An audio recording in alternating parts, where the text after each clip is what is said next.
সুপ্রভাত, সবাই কেমন আছে? আশা করি ভালো আছে। তো এখন চলে এসেছি আমি আবার একটা ব্লগ নিয়ে তোমাদের কাছে আপডেট দিতে মন্দিরে। তো এখন আমি চলে এসেছি মাঠের দিকে, একদম গ্রামের শেষ প্রান্তে। সূর্য মাথার উপরে এই কেবল উঠছে। সকালবেলায় হাঁটতে হাঁটতে চলে এসেছি। তো দেখো, এই যে মন্দিরে ঢোকার মেন গেট, গ্রামে চলে এলাম। দেখো, সেদিনকে দেখিয়েছিলাম প্যান্ডেল মানে তৈরি হচ্ছিল গেটটা, আর আজকে দেখো গেটটা সাজানো হয়ে গেছে। তো চলো, কটা গেট হয়েছে সেটাও তোমাদের সঙ্গে শেয়ার করি। পরপর কতগুলো গেট হয়েছে, সবাই দেখতে থাকো। আর সবাইকে বারবার বলছি, সবাইকে আমন্ত্রণ রইল, সবাই আসবে এই মহাযজ্ঞ মহোৎসবে, সবাই অংশগ্রহণ করবে। সবাই মা কালীর যে নতুন মন্দিরে মা যে প্রবেশ করছে, গৃহপ্রবেশ মায়ের, সেটাও সবাই দেখুন। এটাই চাইবো, এই সুন্দর মুহূর্তটা হয়তো অনেকের কাছে কি, আমাদের তো আমার বাড়ির আমার 3 পুরুষ, এরকম অনেক 3 পুরুষ 4 পুরুষ সবার কাছে একটা চিরস্মরণীয় হয়ে থাকবে। তো সেইটা এখন আমি ক্যামেরাবন্দি করে রাখার চেষ্টা করছি তাই মাত্র। তো দেখো, এখানে প্যান্ডেলের সব কিছু মানে লাইটগুলো সব লাগানো হয়ে গেছে। আর শেষের দিকে আর একটা মাত্র দিন, সকাল হলেই আবার নতুন রূপে সেজে উঠবে মায়ের মন্দির, আর মাও চলে আসবে নতুন মন্দিরে। তো দেখো, সব পরপর গেটগুলো তোমাদের সঙ্গে দেখাচ্ছি, কতগুলো গেট হয়েছে। দেখো, মায়ের মন্দিরে ঘন্টা বাজছে সকালবেলায়। দেখো, সত্যি আমরা অনেক ভাগ্যবান, না হলে পরে এই সুন্দর বিরল দৃশ্য আমাদের ভাগ্যে জুটতো না। বহু মানুষ অপেক্ষা করে আছে এই দৃশ্যটা দেখার জন্য। তো তোমাদের কাছেও অনুরোধ, তোমরাও সবাই চলে এসো এই দৃশ্যটা দেখার জন্য। আর দেখো, সাজো সাজো রব চারিদিকে, মা সেজে উঠেছে, একদম নতুন সাজে মাকে সাজানো হবে। সেইগুলো তোমাদের সঙ্গে শেয়ার করছি।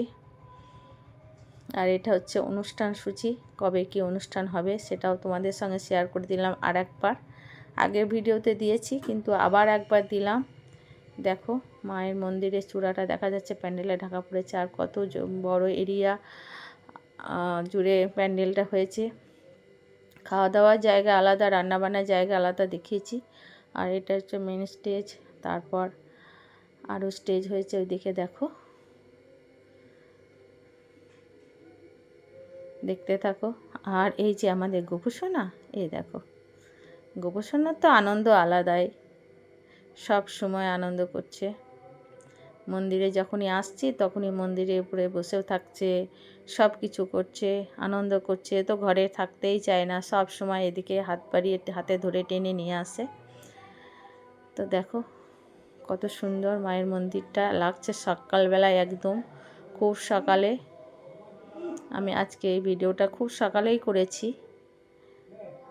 বুঝতেই পারছো। গোপুসোনা টুপি পরে আছে, সোয়েটার পরে আছে, মানে খুব সকালে। কালকে রাত্রে ফুলগুলো চলে এসছে, ফুল দিয়ে মায়ের মন্দিরে উপর দিকটা সাজানো হয়েছে, এখন নিচের দিকটা সাজানো হবে।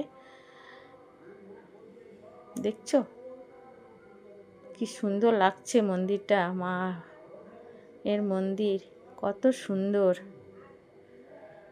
এত সুন্দর বিরল দৃশ্য। এই যে এই দাদারা দেখছো, এরা সবাই আছে। সিংহটা রং হয়ে গেছে আজকে, আর লাস্ট ফিনিশিং এখনও চলছে। চলো, কি হচ্ছে লাস্ট ফিনিশিং সেটাও তোমাদের সঙ্গে দেখায়। এ দেখো, এদিকে পরীটাও হচ্ছে, এখনও রং হয়নি, কাঁচাতে বোধহয় রং করতে পারবে না আজকে। এদিকে স্টেজ সাজানো হয়ে গেছে। আর এ দেখো, এখানে প্রদীপ দেওয়ার জন্য, দুই দিকে দুটো প্রদীপ রাখার জায়গা হচ্ছে প্রদীপ দেওয়ার জন্য। তো মিস্ত্রি লাস্ট ফিনিশিং এটা করছে। এ দেখো, আর দরজাটা বন্ধ ছিল, ভিতরে যাই হোক ধোয়া মোছা হয়েছে, তার জন্য আর আমি ভিতরটা তোমাদের আজকে দেখাতে পারলাম না। তো তোমরা তো আগে ভিডিওতে সব কিছু দেখেছো, ততক্ষণ বন্ধুরা সবাই যারা যারা কাছের মানুষ, কাছে থাকো যারা, দূর দূরান্ত মানুষ তো দেখতে পারবে না। আমি আশা করছি, মানে আমার মনের ইচ্ছে আছে যে লাইভটা এখানে করব, কিন্তু জানি না লোকজনের সমাগমে কতটা পারবো করতে। যদি পারি তোমরা সবাই লাইভটা অন্ততপক্ষে দেখো, তাহলে দেখতে পাবে কত লোকজন এসছে। এটা হচ্ছে মায়ের মেন গেট। তো আজকের মতো ভিডিওটা এখানে দিলাম। আবার রাত্রে দেখি যদি পারি তো রাত্রে ভিডিও আবার করব আর আপলোড তোমাদের সঙ্গে শেয়ার করব কালকে। ততক্ষণ সবাই ভালো থাকবে, সুস্থ থাকবে। জয় মা কালী, জয় মা।